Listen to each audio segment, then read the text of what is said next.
اب مجھے یہ بتائیے کہ بڑے واضح طور پر کم از کم وہ صاف گو لوگ ہیں، انہوں نے کہہ دیا ہے کہ دیکھیں جو طاقت کا منبع ہے، اور ابھی آپ سے کچھ دیر پہلے عامر ڈوگر صاحب بھی ہمارے پاس تھے، وہ کہتے ہیں ہم بات وہی کریں گے۔ ان لوگوں سے بات کر کے کیا ہوگا؟ جی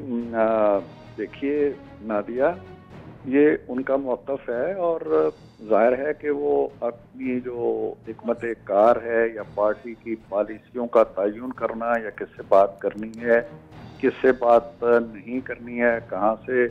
کوئی فیض حاصل ہو سکتا ہے، کون سے لوگ بے فیض ہیں، یہ فیصلہ کرنا تو ان کا کام ہے نا، یہ حق تو انہیں حاصل ہے۔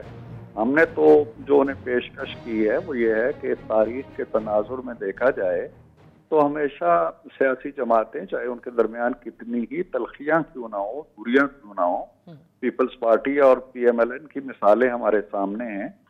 ہماری تلخیاں کچھ کم نہیں تھیں اور مقدمات بنتے رہے، ایک دوسرے کو جیلوں میں ڈالا جاتا رہا،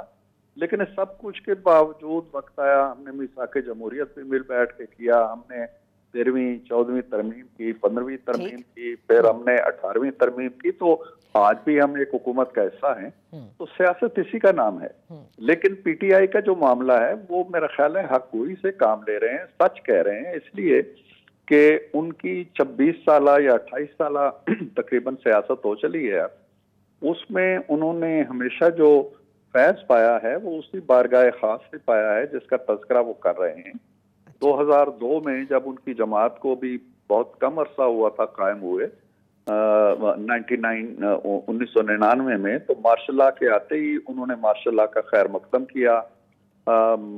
مشرف صاحب کے مہم چلائی اس کی،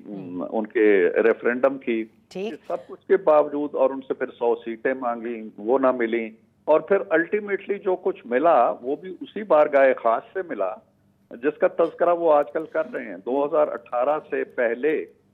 جو کچھ ہوا، میاں صاحب کو بے دخل کس نے کیا؟ ٹھیک ہے، ان لوگوں نے کیا جن کا نام یہ لے رہے ہیں۔